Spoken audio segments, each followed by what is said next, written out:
Veneto Orientale al via il maxi processo questa mattina in aula bunker a Mestre. C'era anche l'ex sindaco di Eraclea, Mirko Mestre, molti imputati collegati in videoconferenza dai propri penitenziari. Per gli albergatori il 2020 è perso, la crisi del turismo ha messo un intero settore in ginocchio e ora preoccupa il rischio di chiusura delle attività e di vendita degli alberghi.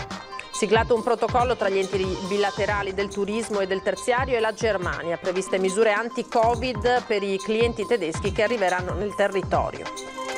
In Veneto i dati continuano a migliorare, le terapie intensive sono Covid-free, ma la regione guarda avanti e prima in Italia chiude con largo anticipo la gara per il vaccino anti-influenzale. Ha affrontato l'emergenza coronavirus in prima linea al pronto soccorso di Campo San Piero. A raccontare la sua esperienza, ospite del presidente Zaia, uno dei giovani medici assunti dalla regione. Fornaci e fabbriche ancora chiuse nell'isola del Vetro, migliaia di addetti a rischio, molti non hanno ancora ricevuto €1 della promessa cassa integrazione e si preannuncia un anno di profondo rosso. Precari e non riconosciuti come lavoratori del turismo, gli stagionali degli aeroporti vivono in maniera drammatica la crisi del loro settore. Buonasera, ben ritrovati in diretta con l'edizione veneziana dei telegiornali di Antenna 3. Camorra dunque in Veneto Orientale ha preso il via il maxi processo questa mattina in aula bunker a Mestre. C'era anche l'ex sindaco di Eraclea. Molti tra gli imputati erano in collegamento in videoconferenza. Mascherine e avvocati distanziati l'uno dall'altro per rispettare le norme di sicurezza. In un clima difficile, i legali hanno infatti lamentato un rischio di assembramento in un'aula, ci hanno detto, poco adeguata ed organizzata. Udienza questa mattina qui in aula bunker per il maxi processo alla clan casalese di Eraclea, oltre un centinaio gli avvocati e soprattutto gli imputati che si sono collegati in videoconferenza. Dai rispettivi penitenziari gli imputati hanno seguito passo per passo la prima udienza. Alla sbarra ci sono 46 persone, tra cui l'ex sindaco di Eraclea Mirko Mestre ed il presunto boss Luciano Donadio. Un centinaio di pagine di capi di imputazioni, ma anche centinaia di testimoni che saranno sentiti nel corso delle udienze. 21 le persone che devono rispondere di associazione mafiosa. Ma oggi è stata la giornata nella quale gli avvocati hanno chiesto l'esclusione di alcune parti civili, tra le quali la Regione Veneto, la città metropolitana, i sindacati.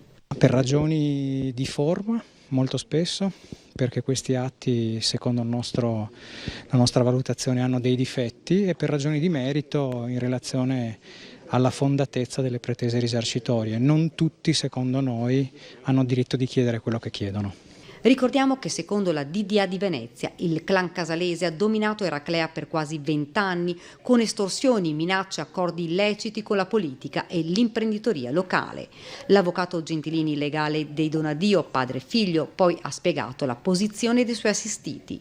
Sono fermamente determinati nel dimostrare che non c'è stato nessun fenomeno mafioso sul bellissimo e ridente territorio del comune di Eraclea, e qui qualcuno dovrà spiegare in quest'aula finalmente come sia possibile che nessuno si sia mai accorto che dal 1999 operava un'associazione di stampo camorristico libera di agire e mai disturbata da nessun intervento dell'azione giudiziaria o da interventi di polizia. Gli fa eco l'avvocato Mauro Serpico, legale di Antonio Pacifico. La posizione più delicata è quella del signor Pacifico Antonio, che è accusato di essere uno dei capi promotori di questa organizzazione criminale, e le altre sono sicuramente un po' più marginali in questa vicenda. Il Pacifico Antonio è ritenuto essere uno dei capi promotori, fondatori insieme al Donadio di questa associazione, e contestata fino al gennaio del 2019. Pomeriggio di nuovo in aula, dopo l'udienza di oggi ne sono state fissate già altre 25. Per gli albergatori il 2020 è perso, la crisi del turismo ha messo un intero settore in ginocchio, ora a preoccupare sono il rischio di chiusura di attività e di vendita degli alberghi. Confidiamo sul governo che garantisca la cassa integrazione. Noi in questo momento abbiamo circa 8.000 dipendenti diretti che sono a casa, alcuni non hanno ancora ricevuto ovviamente cassa integrazione o fondo integrazione salariale, e è uno strumento che per noi è necessario per poter garantire che almeno le aziende restino attive e pronte per poter ripartire ormai nel 2021. Il 2020 viene considerato definitivamente un anno perso per noi. Gli albergatori veneziani alzano bandiera bianca. La riapertura dei confini e la graduale ripresa d'attività degli aeroporti non saranno sufficienti a risollevarsi da un'annata catastrofica. Nella seconda metà dell'estate dovrebbe riaprire circa il 70% degli oltre 400 alberghi presenti sul territorio comunale, con un'occupazione letti stimata attorno al 35%. Nell'ultimo weekend di riapertura hanno ripreso circa 50 aziende, hanno fatto un tentativo di riapertura e abbiamo un livello di occupazione su queste 50 di circa il 10-12%.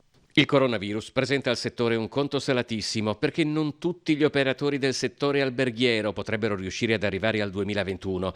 Anzi, il pericolo è proprio che la crisi spinga parecchi a mollare, col rischio non solo di assistere al parziale dissolvimento del tessuto imprenditoriale locale, ma anche che invece di nuovi investitori arrivino società create ad hoc per riciclare denaro sporco. Alcune stanno facendo le valutazioni di passaggio ad altre proprietà, stiamo cercando di evitarlo in tutti i modi, ovviamente, perché resti il più possibile, visto che abbiamo la fortuna di avere una imprenditoria prevalentemente autoctona nel comune di Venezia, e cerchiamo con gli aiuti, un pochino di sostegno alle banche, gli accordi che l'associazione sta facendo e soprattutto con quello che è la principale nostra risorsa, che sono i lavoratori, con gli aiuti degli ammortizzatori sociali, che se dovessero cessare con me potrebbe essere, noi ci auguriamo di no, siamo convinti che il buonsenso faccia sì che almeno nelle città d'arte ci sia la possibilità di mantenerle, altrimenti abbiamo già pronte le procedure di licenziamento collettivo. Intanto è stato siglato questa mattina un importante protocollo fra gli enti bilaterali del turismo e del terziario con l'istituto tedesco BGN, equivalente dell'INAIL italiano, l'Associazione Internazionale di Sicurezza Sociale e l'Università Ca' Foscari di Venezia. Obiettivo: garantire ai turisti la maggior sicurezza possibile durante il loro soggiorno nel nostro territorio, insomma adottate misure anti-Covid ad hoc.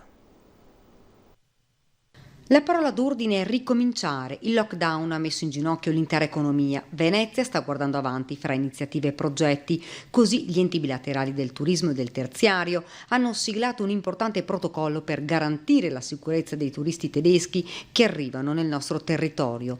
Un lavoro certosino che ha dato i suoi frutti. I protocolli che sono stati adottati in Italia dalla regione, dalle federazioni di categoria, soddisfano gli standard qualitativi di sicurezza richiesti anche dagli organismi tedeschi. Il turismo tedesco sicuramente è importante per questo territorio e la riapertura delle frontiere sarà fondamentale per salvare la stagione nelle località balneari. Qualcosa già si sta muovendo. Già adesso vediamo le prime targhe tedesche, austriache, svizzere, e speriamo che con la completa apertura dei confini ci sia la possibilità di tornare ai vecchi fasti, ai vecchi numeri, insomma. L'importanza di questo protocollo?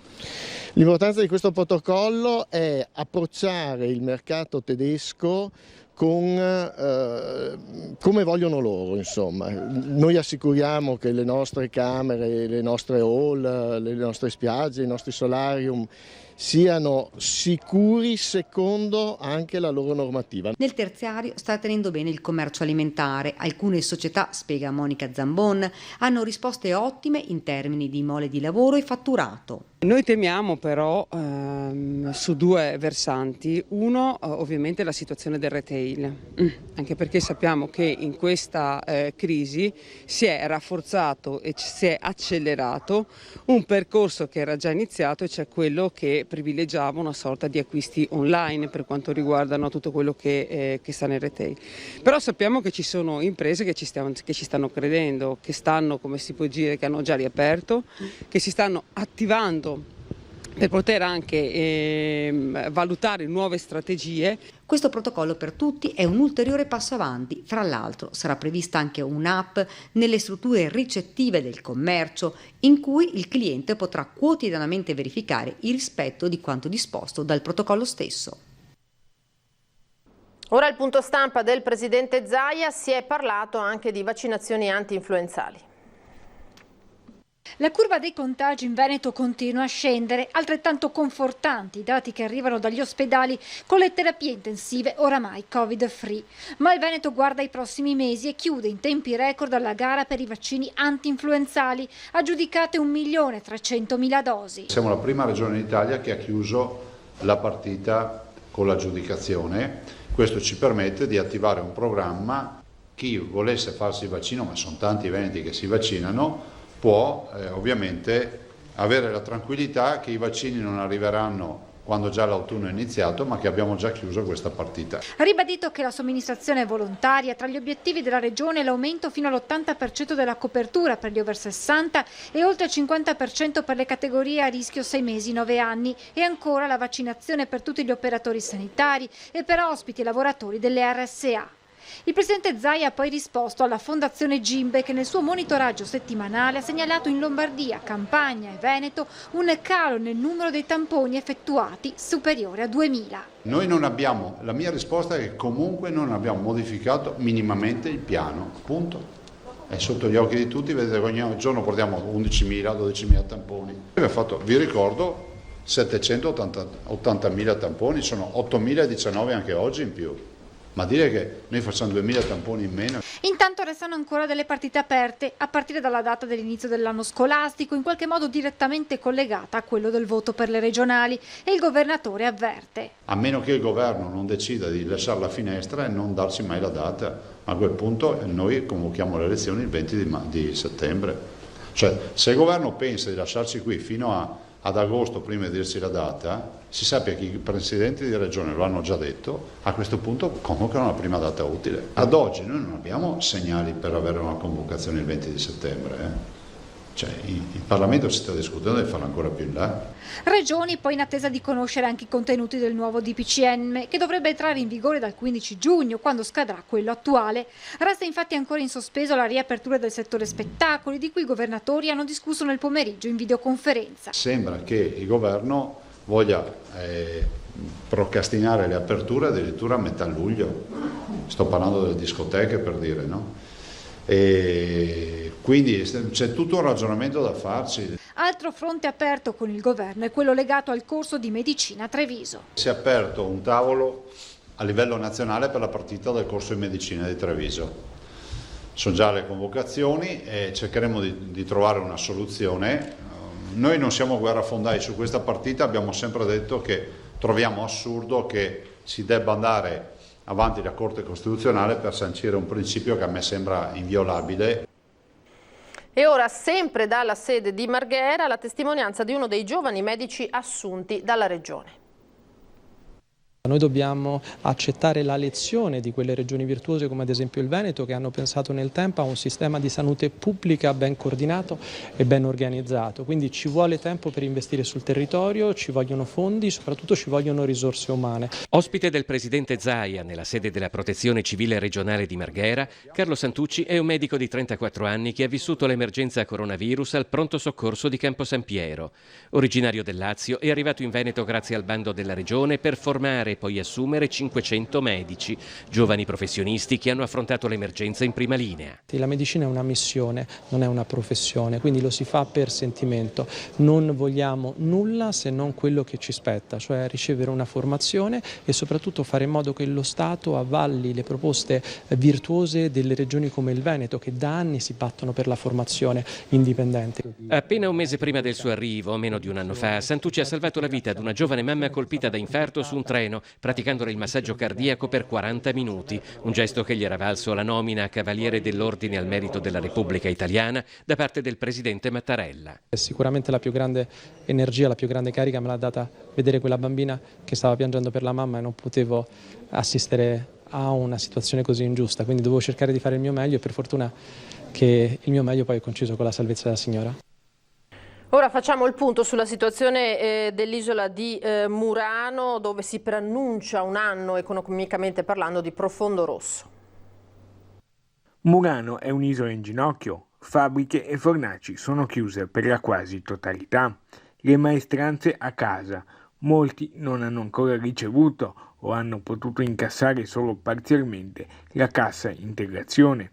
L'assessore comunale alla produttività economica Simone Venturini va dritto all'obiettivo e chiede aiuto al governo. Questo abbiamo chiesto al governo di interessarsi di questa particolare filiera che è unica nel suo genere in Italia, prevedendo anche dei contributi a fondo perduto per ammortizzare, per eliminare parte dei costi sopportati. Manca il grande turismo internazionale d'élite che visitava le vetrerie artistiche. Con questi presupposti e con quasi tutti i grandi alberghi ancora chiusi a Venezia, la partenza della stagione è ancora una pesante incognita. Un'industria importante, un'industria che ha caratteristiche sia dell'artigianato artistico e quindi una complessità di un lavoro, sia dei processi industriali con dei costi anche di carattere industriale. Voi pensate che chiudere una fornace e riaprirla non può essere fatto con un pulsante e comunque ha dei costi enormi nel processo di apertura e di chiusura dei forni.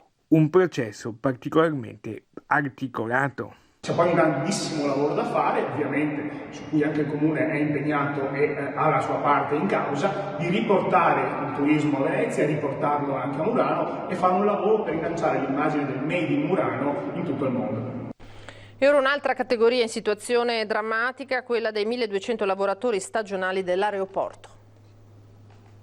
Il tema riguarda il nostro aeroporto di Venezia, ma riguarda tutti gli aeroporti, sia nazionali che europei, quindi è un vecchio tema diffuso tra le stanze anche del nostro Parlamento italiano, ma sul quale nessuno mai è intervenuto. Sono precari e nonostante la loro professione sia strettamente correlata al settore, non sono riconosciuti come lavoratori del turismo. Gli stagionali degli aeroporti vivono in maniera drammatica la crisi del loro settore. Recentemente il decreto rilancio gli ha riconosciuto le mensilità INPS di marzo, aprile e maggio, ma per molti il lavoro potrebbe non tornare a breve. Il primo passo è quello di riuscire a mettere in atto l'iter amministrativo per che vengano riconosciuti nel settore turismo e naturalmente dopo questo lavorare perché vengano trasferiti da quella che è la loro classificazione in S, quindi stagionali, a D determinati, proprio perché poi venga dato loro un vero contratto. Non si può parlare ancora di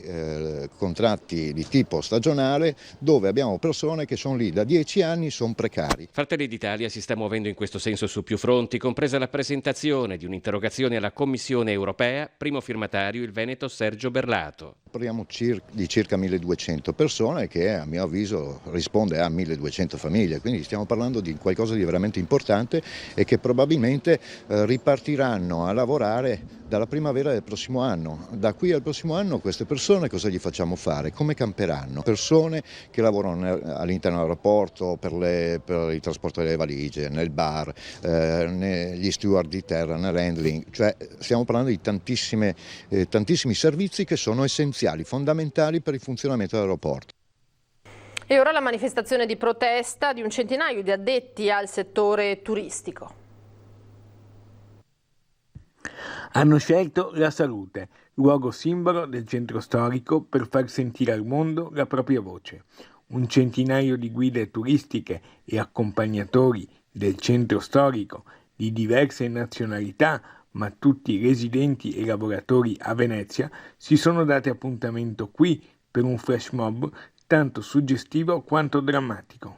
Siamo qui in questo luogo speciale legato alla città, legato al nostro lavoro, perché veniamo qui molto spesso, o dovrei usare venivamo perché adesso non stiamo lavorando. Il coronavirus ha portato via tante vite, ma ha portato via tante speranze. Noi guide turistiche e accompagnatori oggi sono molto fiera come guida di aver portato qui anche gli accompagnatori, per cui siamo insieme. La salute è uno dei luoghi più visibili della città, anche il posto giusto per dare un messaggio di speranza e fiducia. Infine, il punto da dove si misura l'andamento della marea, e proprio dalla 4 di novembre è iniziata la stagione più drammatica del turismo in laguna. Non vogliamo protestare contro nessuno, perché quello che è successo ovviamente è una fatalità, è il destino avverso. Quello che vogliamo è farvi vedere che ci siamo allegri, siamo entusiasti di quello che facciamo e ci manca profondamente il nostro lavoro. Ovviamente stiamo facendo richieste a livello nazionale, regionale, per degli aiuti, perché effettivamente abbiamo tasse da pagare. L'iniziativa si è svolta in contemporanea in molte parti d'Italia.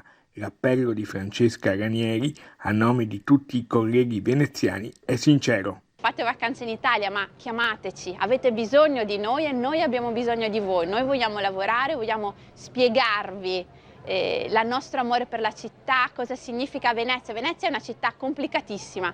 Noi guide vi aiutiamo a capirla, ad amarla, ad andare a mangiare nei posti giusti. Fateci tornare a sorridere. Su queste parole noi ci fermiamo, grazie per averci seguito, vi lascio alle previsioni del tempo per domani, arrivederci.